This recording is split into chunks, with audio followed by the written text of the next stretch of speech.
పశ్చిమాసియా ఆకాశం యుద్ధ విమానాల గర్జనతో మారుమోగుతుంది. నేలపై పేలులు ప్రతిధ్వనులు వినిపిస్తున్నాయి. ఓవైపు యుద్ధ మంటలు రగులుతుండగానే ఒక బాంబు పేలుడు కేవలం భవనాన్ని కాదు, ఒక దేశ అత్యున్నత అధికారాన్ని కూల్చేస్తుంది. అమెరికా ఇజ్రాయెల్ దాడుల్లో ఇరాన్ సుప్రీం లీడర్ ఖమేనీ మరణం తర్వాత టెహ్రాన్లో రాజకీయ భూకంపం సంభవించింది. దశాబ్దాలుగా ఒకే వ్యక్తి చుట్టూ తిరిగిన శక్తి నిర్మాణం ఇప్పుడు ఖాళీ అయ్యింది. అయితే ఇది కేవలం ఒక నేత మరణం మాత్రమే కాదు, ఇది ఒక సిద్ధాంత రాజ్యం ఎదుర్కొంటున్న అతిపెద్ద పరీక్ష. ఇస్లామిక్ విప్లవం తర్వాత నిర్మించుకున్న శక్తి వ్యవస్థ, మతాధిపత్యం, సైనిక ప్రభావం, రాజకీయ నియంత ఇవన్నీ ఒకే కేంద్రంలో కేంద్రీకృతమైన అంశం. అయితే ప్రస్తుతం నెక్స్ట్ సుప్రీం లీడర్ ఎవరైన దానిపై చర్చ మొదలైంది. కానీ యుద్ధం నడుమే వారసత్వ పోరు కూడా మొదలైంది. ఇంతకీ ఇరాన్ సుప్రీం లీడర్ పీఠం ఎవరికి దక్కింది? మత పెద్దల మండలి ఏ నిర్ణయం తీసుకుంది? తండ్రి స్థానంలోకి కుమారుడే వచ్చాడా, లేక అంతర్గత శక్తి సమీకరణాలు కొత్త నాయకత్వాన్ని ముందుకు తెస్తాయా? యుద్ధం ఒకవైపు, అధికార బదిలీ మరోవైపు. ఇలా ఒత్తిళ్లు, బాహ్యదాడులు, భద్రతా వర్గాల ప్రభావం ఇవన్నీ కలిసి ఇరాన్ భవిష్యత్తును ఏ దిశగా తీసుకెళ్తున్నాయి?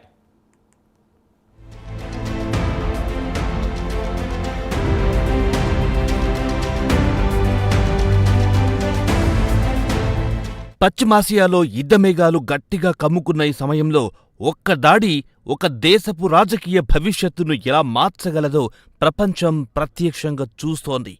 అమెరికా ఇజ్రాయెల్ సంయుక్త దాడుల్లో ఇరాన్ అత్యున్నత నేత ఖమేనీ మరణించారనే వార్త వెలువడిన క్షణం నుంచి టెహరాన్లో అధికార సమీకరణాలు క్షణాల్లో మారిపోయాయి.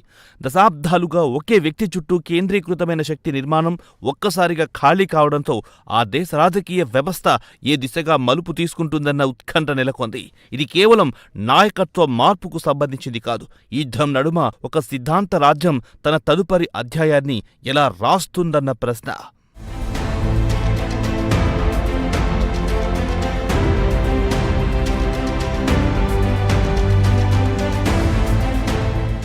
ఖమేనీ మృతితో అక్కడి రాజకీయ వ్యవస్థలో అనిశ్చితి నెలకొంది. దశాబ్దాలుగా దేశ రాజకీయ, సైనిక, ఆధ్యాత్మిక వ్యవస్థలన్నింటిపైన ప్రభావం చూపిన నాయకత్వం ఒక్కసారిగా ఖాళీ కావడంతో అధికార బదిలీ ఎలా జరుగుతుందన్న ప్రశ్న ప్రపంచ దృష్టిని ఆకర్షిస్తోంది.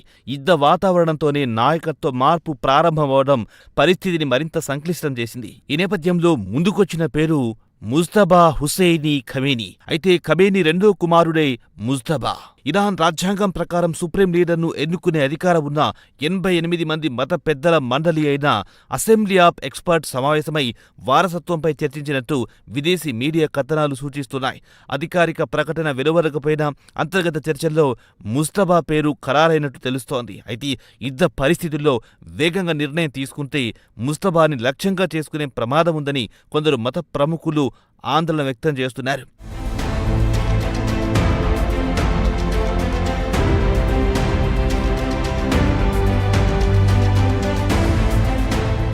పంతొమ్మిది 1969లో మఫ్హాద్లో జన్మించిన ముజ్తబా ఇస్లామిక్ విప్లవం తర్వాత ఏర్పడిన కొత్త రాజకీయ వ్యవస్థలో పెరిగాడు. షా పాలనకు వ్యతిరేకంగా జరిగిన ఉద్యమాల వాతావరణంలో బాల్యం గడిచింది. తర్వాత టెహరాన్లో విద్యనభ్యసించి కోమ్లో మతపరమైన అధ్యయనం కొనసాగించాడు. అయితే సాంప్రదాయ సుప్రీం లీడర్ పదవికి అవసరమని భావించి అత్యున్నత మత పదవికి సంబంధించి అధ్యయనం చేయలేదు. దీంతో ఇదే అంశం ఆయన ఎంపికపై మత వర్గాల్లో చర్చకు దారితీస్తోంది. అయితే ఇరాన్ శక్తివంతమైన సైనిక విభాగం ఇస్లామిక్ రివల్యూషనరీ గార్డ్స్ కాఫ్ తీవ్ర ఒత్తిడి మేరకే 56 ఏళ్ల ముజ్తబాను ఎంపిక చేసినట్టు తెలుస్తోంది. ఈ మేరకు ఇరాన్ ఇంటర్నేషనల్ తన కథనంలో పేర్కొంది.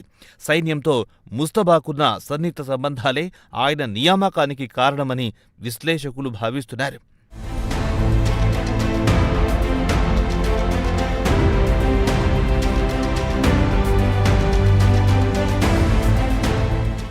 ఐఆర్జీసీలో ముజ్తబాకు మంచి పట్టుంది. ఇక ఐఆర్జీసీ ఇరాన్ రాజకీయ సైనిక వ్యవస్థలో కీలక శక్తిగా ఎదిగింది.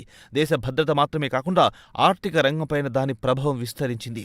ముజ్తబా ఎంపికకు ఈ వర్గం మద్దతిచ్చింది. కొంత ఒత్తిడి కూడా తీసుకొచ్చిందని అంతర్జాతీయ కథనాలు పేర్కొంటున్నాయి. ఈ నేపథ్యంలో ఆయన నాయకత్వం కఠిన వైఖరికి ప్రతీకగా మారుతుందా అన్న ప్రశ్నలు వినిపిస్తున్నాయి. అయితే అమెరికా 2019 ఐఆర్జీసీ సైనిక విభాగాన్ని ఉగ్రవాద సంస్థగా ప్రకటించిన విషయం తెలిసిందే.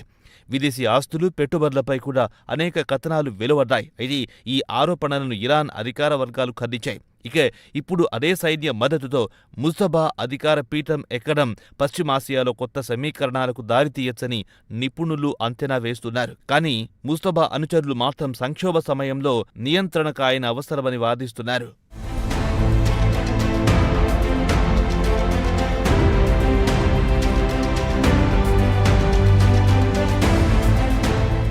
ఇక రాచరిక పాలనకు వ్యతిరేకంగా ఏర్పడిన ఇస్లామిక్ రిపబ్లికన్లో తండ్రి నుంచి కుమారుడికి అధికారం బదిలీ కావడం ఇదే తొలిసారి. దీంతో దేశంలో వారసత్వ రాజకీయాలు మొదలయ్యాయంటూ తీవ్ర విమర్శలు వ్యక్తమవుతున్నాయి. గత 27 ఏళ్లుగా తెరవెనుక రాజకీయాల్లో కీలక పాత్ర పోషిస్తున్న ముస్తఫా ఇప్పుడు నేరుగా అధికార పగ్గాలు చేపట్టినట్లు సమాచారం. ఇరాన్ రాజ్యాంగ వ్యవస్థలో సుప్రీం లీడర్కు అత్యున్నత అధికారాలున్నాయి. సైన్యాధిపత్యం నుంచి న్యాయ వ్యవస్థ పర్యవేక్షణ వరకు కీలక నిర్ణయాలు ఆయన అధీనంలో ఉంటాయి. దీంతో ఈ పదవి ఎవరు చేపట్టబోతున్నారనేది కేవలం అంతర్గత అంశం మాత్రమే కాదు, ప్రాంతీయ రాజకీయాలపై కూడా ప్రభావం చూపుతుంది. యుద్ధ వాతావరణంలోనే నాయకత్వ మార్పు జరగడంతో ఈ అంశం మరింత ప్రాధాన్యత సంతరించుకుంది.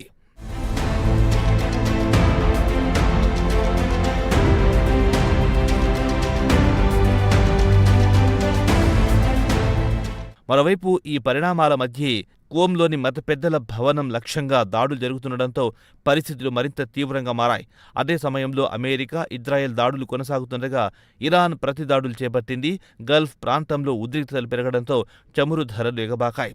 అంతర్జాతీయ మార్కెట్లు అస్థిరతకు గురయ్యాయి.